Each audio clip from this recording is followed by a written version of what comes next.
All right. Second album comes out. The More album. Album goes gold. Where are you at now? You're married to your manager. You are a full-blown R&B star with hit records up under your belt. I've been on the road. I understand the music industry, and I understand what a hit record will do, especially for an R&B artist, for a rapper, for whoever. How does this thing work? Because nobody knows you're married at this time. And you got every woman on the planet wanting to get a piece of this 6'8" dude who sings. What does that look like? It looks like I'm trying to make sure I use the right words here, because at the time, if you're a person that craves attention or a person that's always looked for validation externally as opposed to internally, it's a very, very difficult beast to try and maintain, because you're now feeding something, and like they said, whatever you feed, you breed. Whatever you feed grows. And so I'm now feeding fame.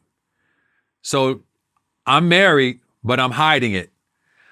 And so in order for me to give the persona that I'm the single R&B available guy, and for my wife to be the respected business manager who's not just the wife, we're hiding our marriage. And basically, whatever you don't put in the forefront plays the background. The best way I can explain it, I want to try and give like the best analogy I can, is that I was with Wendy Williams on Hot 97 in New York City doing an interview. And there's questions because people don't see me out with nobody. They know I got this big record, but they don't see me dating nobody. And so, back at the time, they're like, well, is he gay? Like, what's going on with him? Who is this guy? There's got to be something, popping off with him. And Def Jam was like, oh, you got to say something. So I'm with Wendy Williams, and she's like, yo, you got all this fame.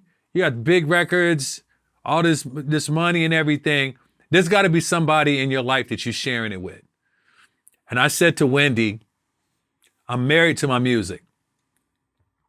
I said, I'm married to my music. Now, let me just go past it with you for just a second. The word of God tells us that there's life and death in the power of the tongue. And so what's happening is, if I am saying with my mouth, I'm married to my music, what does that make my wife? She becomes a mistress. A side piece. She becomes a side piece, a mistress to the music. And so out of my mouth, I'm proclaiming that I'm married to music, and I'm not claiming my wife. And so because of that, that's what starts playing out in my life.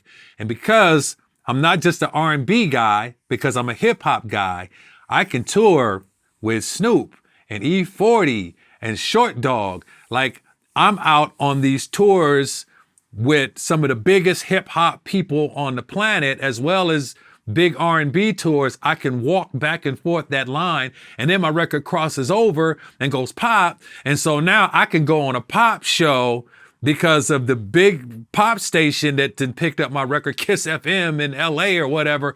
Like, I'm in all these different arenas, and in all those different arenas come all these different temptations, and all of those different temptations don't have a visible price tag.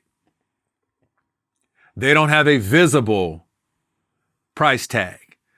So I don't know the cost of the relationship. I don't know the cost of free alcohol. I don't know the cost of flying first class. I don't know what I don't know. And so not just is finance recoupable, but life is recoupable. You know what I'm saying? What you spend on your body and alcohol is recoupable. At some point, that means you got to pay up.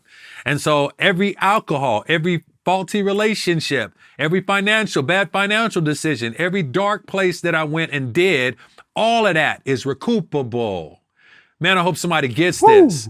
Woo. Nothing is for free. Everything is going to cost something.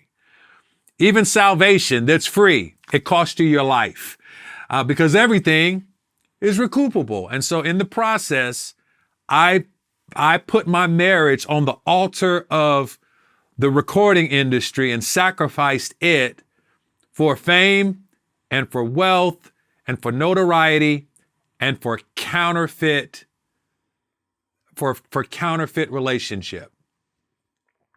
Yo, Prez, when I say the word counterfeit, I would ask every one of your listeners out there, everybody that's viewing this, would you rather have 1 million counterfeit dollars or $1 real dollar?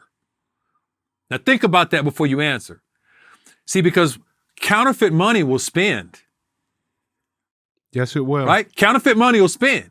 If people don't recognize it's counterfeit, 1 million counterfeit bucks can go somewhere, it'll spend.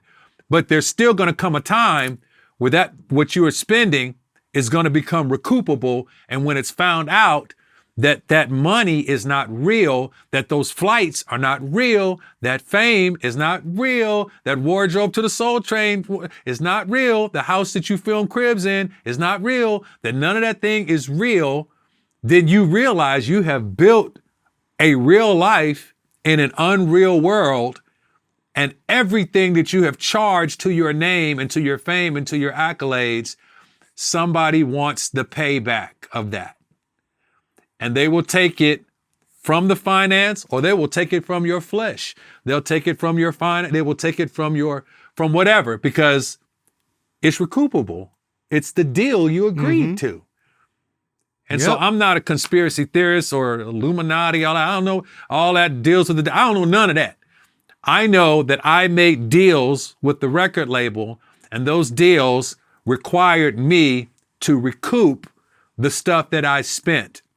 And so I built a counterfeit life. The second album, the third album, as we start walking through it, everything built on something else, because that's how labels and how business is designed, to make you be in a place where you always are in a state of recouping. Man, you dropped a lot of gems in that. I feel like I preached a sermon right there, Prez.